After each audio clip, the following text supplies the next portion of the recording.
To paraphrase Ben Wyatt, soundtracks are like your favorite directors making mixtapes for you. And in some cases, like the ones we're about to mention, maybe they should have just kept it at said mixtapes and skipped the movie part completely.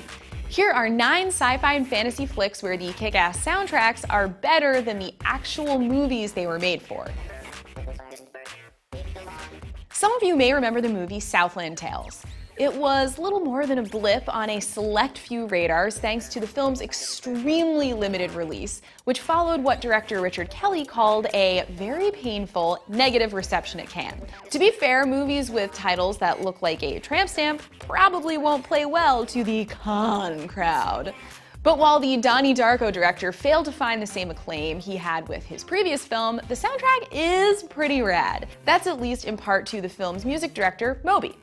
With tracks by the Pixies, Black Rebel Motorcycle Club, Jane's Addiction, Waylon Jennings, and Moby himself, Southland Tales' soundtrack did a far better job mixing genres than Kelly's attempt with the actual movie. The Twilight Saga is mostly known for angsty, sparkly vampires, subpar CGI, and spending so much money on eyebrow makeup that there was nothing left in the wig budget. We're different from others of our kind.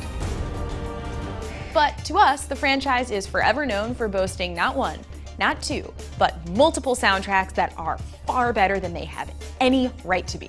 Carter Burwell scored original music for the films, while a mix of tunes from indie artists like Iron and Wine and Passion Pit, alt-rockers The Dead Weather and Muse, and pop all-stars like Bruno Mars and Sia basically turned the Twilight soundtracks into the equivalent of a music festival lineup.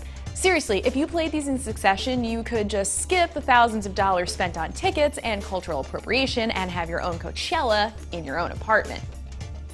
In 1998, shortly after seeing a sadistic, drugged-up sociopath Castor Troy, someone thought it only made sense for Nicolas Cage to play the lead in a romantic fantasy opposite America's then-sweetheart Meg Ryan. Because, sure. That movie was City of Angels, and When Harry Met Sally is definitely not what this is. Unique casting choices aside, City of Angels was more of a mixed bag than a romantic classic.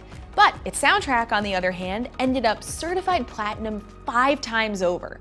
I'm gonna go ahead and give a large part of the credit for that to the Goo Goo Dolls' Iris and Alanis Morissette's Uninvited, which was nominated for 3 Grammys, winning 2, and scored a Golden Globe nom for Best Original Song Motion Picture. I know Sarah McLachlan's Angel was also on the soundtrack, but thanks to its appearance in every ASPCA commercial, just hearing 2 bars of it sends me into a balled-up sobbing mess. Nobody needs to see that.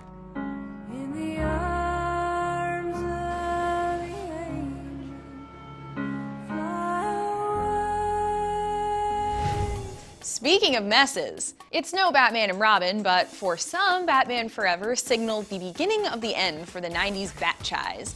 Listen, Val Kilmer did his best, and I maintain that given a better script, he would have been remembered as a far better Batman and Bruce than he gets credit for. The soundtrack fared far better than the film's abysmal reception, and while it's no Bat Dance, Seal's Kiss from a Rose, ironically with a video also directed by Schumacher, was a huge hit.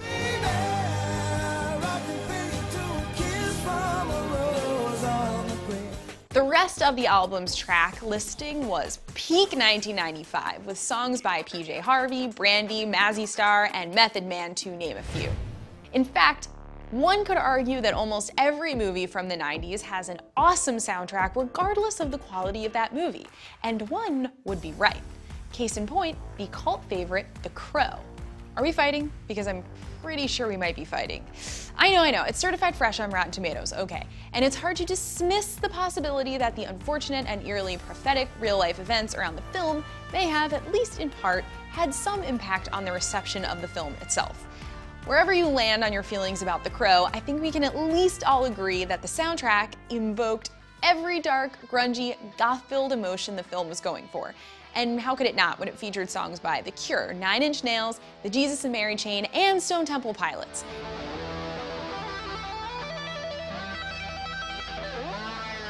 This soundtrack is basically what Kylo Ren's emo dreams are made of.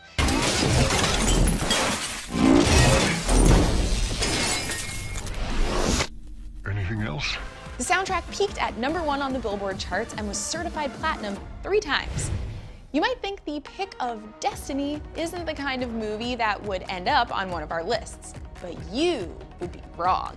It may be a musical comedy, but any movie that has the devil, played by the one and only Dave Grohl, having a rock-off against Tenacious D for a mythical guitar pick with mystical powers is very clearly a fantasy, especially when Jack Black out-rocks Devil Grohl. Because that would never happen in reality. The movie was a bomb, but the soundtrack legitimately rocked, having peaked at number 9 on the Billboard 200 and hitting number 1 on the Billboard Top Rock Album charts. Come on, Cage! Let's fight his music with our music. But when it comes to a rockin' soundtrack, Flash Gordon gets the prize. While the 1980 film is a sci-fi classic and a beloved cult hit with geeks all over the world, us included, none of us would ever earnestly call the film good. It's campy and ridiculous, which is exactly what makes it so amazing. And the silly space opera's chosen one is, well, a bit more of a himbo than superhero. Okay, Flash technically isn't a superhero at all, and his greatest power is rushing a football-shaped egg thing through Ming's guards in a fight scene whose score is aptly titled Football Fight. And we could argue semantics about how he's a quarterback for the New York Jets, and 1, quarterbacks wouldn't be rushing the ball like that, and 2, he plays for the Jets, which is a punchline in and of itself. But we're not necessarily trending in Oscar-caliber waters here. But who needs an Oscar when you have motherfucking Queen writing and performing your theme song and soundtrack? I'll tell you who doesn't, and that's Flash Gordon. Also, I don't recall Freddie Mercury riding Darth Vader's shoulders rocking a Batman tee. Do you, Christopher Nolan? While we're talking about movies not winning Oscars, Sucker Punch is a movie that asks the question, should we let Zack Snyder tell a story about a bunch of abused, hypersexualized young girls in a mental institution? To which audiences promptly answered, nope. However, we'll give credit where credit is due, and that's for putting Oscar Isaac both in the movie and especially on the soundtrack, which did well on the charts, landing on the Billboard 200 Top Rock Albums, and even ranking as one of the top soundtracks of the year, a phenomenon here on out being hailed as the Oscar Isaac effect. Love is the drug I'm thinking of. Kudos to Snyder, who intentionally wanted a soundtrack that was solely covers, many performed by the cast. You know, I feel confident in saying that Zack Snyder could have a really fulfilling career directing music videos. But only one director has truly elevated the art of film soundtracks, even when his movies may not always live up to them. And thankfully, one of those movies is a science fiction psychological thriller, so we can include it on the list.